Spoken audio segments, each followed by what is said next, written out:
ল্যান্ডটি কিনেছিলেন তিনি এক্সপিরিয়েন্সটা গ্যাদার করেছিলেন নেদারল্যান্ডসে তার বাবার সাথে কাজ করতে করতে। বছরে হচ্ছে 90 মিলিয়ন ফ্লাওয়ার এখানে ব্লুম হয়।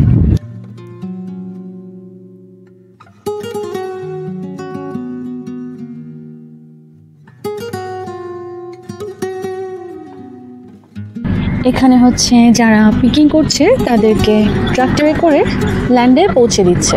মাদার্স ডে উপলক্ষে ওই দিন এখানে অনেকেই এসেছিল দিনটি এনজয় করতে।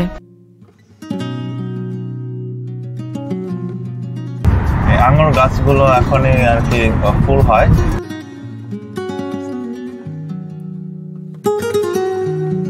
হ্যালো এভরিওয়ান, কেমন আছেন সবাই?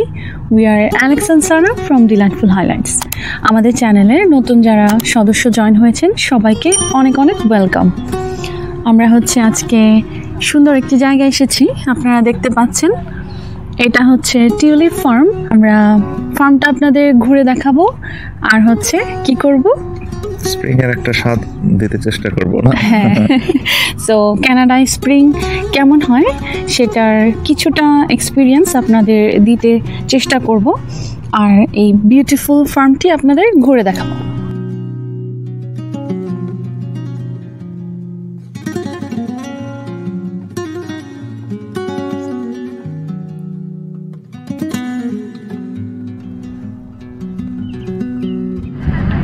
এখানে হচ্ছে যারা পিকিং করছে তাদেরকে ট্রাক্টরে করে ল্যান্ডে পৌঁছে দিচ্ছে আর ঘুরে দেখাচ্ছে সম্পূর্ণ টিউলিপের ফার্মটা সামনে থেকে শেষ পর্যন্ত। যেহেতু এটা অনেক বড় জায়গা, সবাই হয়তো সম্পূর্ণটা হাঁটতে চায় না, ওই কারণে আর কি।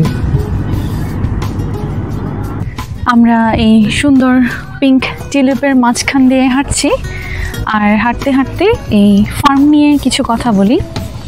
এই ফার্মটি হচ্ছে 1971 সালে সেন্ট ক্যাথরিনসে প্রথম এস্টাবলিশ করা হয়। ল্যান্ডটি 1971 সালে কেনা হয়। যিনি ল্যান্ডটি কিনেছিলেন তিনি এক্সপিরিয়েন্সটা গ্যাদার করেছিলেন নেদারল্যান্ডসে তার বাবার সাথে কাজ করতে করতে।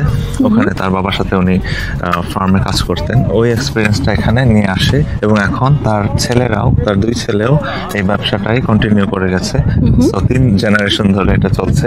এটা এখন আর কি নর্থ আমেরিকাতে একটা লিডিং ইন্ডাস্ট্রি আছে। আর বছরে হচ্ছে 90 মিলিয়ন ফ্লাওয়ার এখানে ব্লুম হয়। মানে প্রতি বছর around 90 million flower ফুটে। Isn't it amazing? And look at the colors. It's like all the varieties. অনেক প্রজাতির, আমি জানি না কত প্রজাতির আছে, অবশ্যই 100-র উপরে হবে। আর প্রত্যেকটা নাম দেওয়া আছে একটু পরে। আমরা কিছু কিছু নামও দেখাবো আপনাদের। স্প্রিং হচ্ছে মার্চ থেকে মে পর্যন্ত। বছরের এই সময়টায় কানাডায় অনেক বৃষ্টি হয় আর দিনগুলো একটু গরম আর দীর্ঘ হয় রাতের তুলনায়। গাছে সবুজ পাতা এবং ঘাস গজানো শুরু হয় এই স্প্রিং সিজনে। আপনারা জানবেন হয়তো যে উইন্টারে এখানে গাছে কোনো পাতা থাকে না, শুধুমাত্র কাণ্ডগুলো ডানা মেলে দাঁড়িয়ে থাকে। ওইটা একটা আলাদা সৌন্দর্য।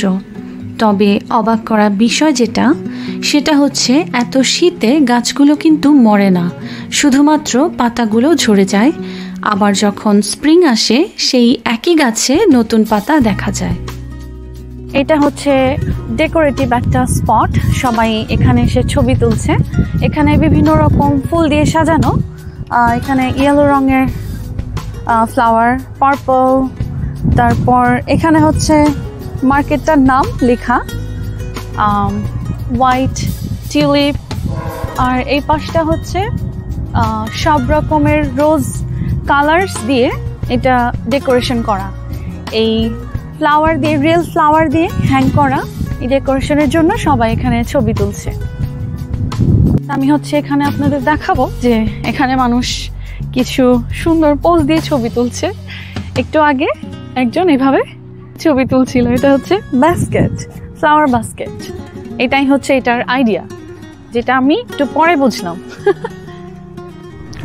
আরেকটা বিষয় হলো যে এখানে টিউলিপ আরো বিভিন্ন ধরনের প্রজাতি সংমিশ্রণ করে নতুন নতুন প্রজাতি তৈরি করে।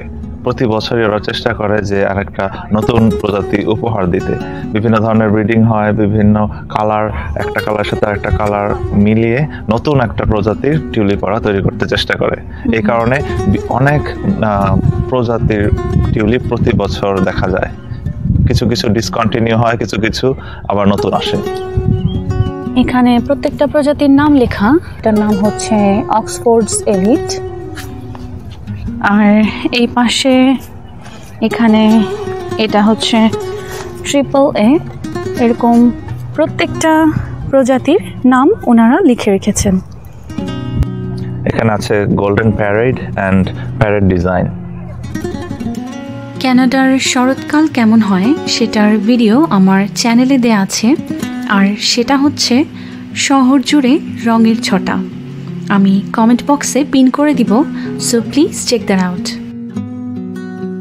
এখানে ওনারা বিভিন্ন জায়গায় জায়গায় চেয়ার, সাইকেল, গাড়ি, ট্রাক্টর দিয়ে রেখেছেন ছবির জন্য। এত সুন্দর জায়গায় এসে ছবি না তুললে হয়, তাই আমিও উঠে পড়লাম এখানে কিছু ছবি তোলার জন্য।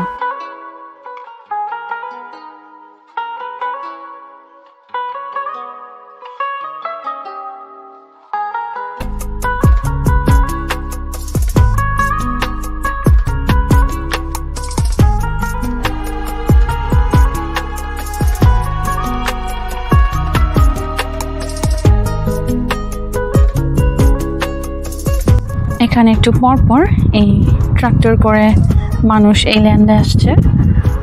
আর এই তো ভাবলাম পুরো ল্যান্ডটা আপনাদের একবার দেখিয়ে দিই।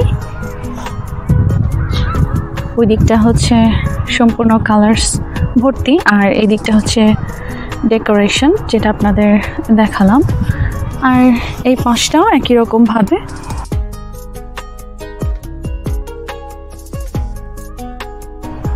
আজকে বেশ রোদ না? হ্যাঁ, একটু ঠান্ডা কিন্তু অনেক রোদ।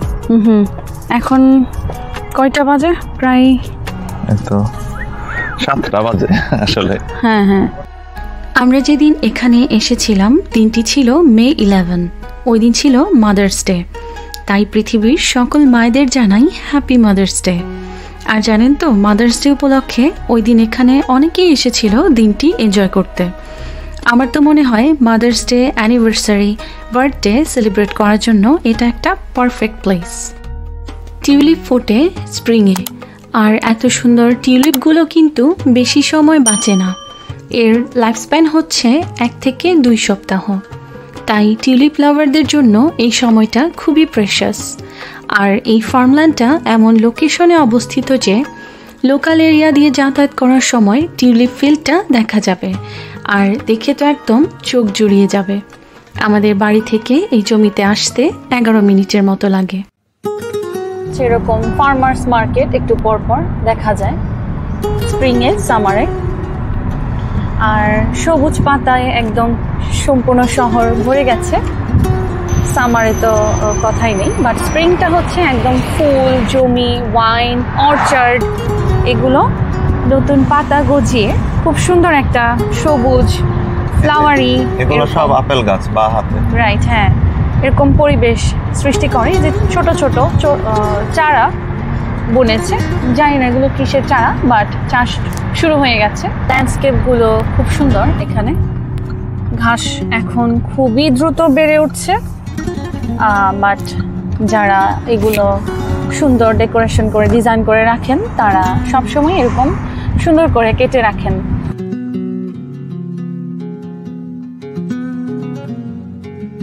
তো পরপরই রাস্তায় এরকম স্প্রিংয়ে ফ্লাওয়ার্সগুলো দেখা যায়। অনেকের বাড়ির সামনেও এরকম ফুল বোনা থাকে। আমাদের বাসার এরিয়ার কাছে এরকম একটা ফ্লাওয়ার আছে, তাই না? এই পাশেও কোনো শেষ নেই এগুলোর। আঙুর গাছগুলো এখনই আর কি ফুল হয়, কিন্তু এই আঙুর হয়ে তারপর ওয়াইনের জন্য প্রিপেয়ার হতে হতে অক্টোবর মাস হয়ে যায়। হ্যাঁ, এদেশের কৃষকরা এই সময়টায় ফলনের জন্য অনেক পরিশ্রম করে। তাদের কাজ আসলে মার্চ মাস থেকেই শুরু হয়ে যায়, আর স্প্রিং থেকেই তারা অ্যাড দেওয়া শুরু করে ফার্মার্স মার্কেটের জন্য। তারা যে ফলনগুলো ফলাবেন সেগুলো তারা রাস্তার ধারে তাঁবু টানিয়ে বিক্রি করে। অনেকের আবার নিজস্ব দোকানও আছে। কানাডার শরৎকালের ভিডিওর লিংক আমি কমেন্ট বক্সে আর ডেসক্রিপশনে দিয়ে দিব। সেখানে ফার্মার্স মার্কেট আমি ঘুরে দেখিয়েছি, আপনারা চাইলে দেখে আসতে পারেন। আর সারা পৃথিবীব্যাপী যে ওয়াইনগুলো সেল হয়, এই নায়াগ্রায় হচ্ছে সেই বিখ্যাত আঙুরের চাষগুলো হয় যার খ্যাতি সারা পৃথিবীব্যাপী। এখন থেকে সানশাইনটা একটু বেশি পাবো, আর ঠান্ডাও অনেকটাই কমে যেতে থাকে। কোন সিজন আপনাদের সবচেয়ে পছন্দের আমাকে লিখে জানাতে পারেন। আর স্প্রিংয়ের ভিডিওটি আপনাদের কাছে কেমন লাগলো সেটাও কমেন্টে জানাতে ভুলবেন না কিন্তু। Thanks for watching delightful highlights. Love from Alex and Sara. Bye by.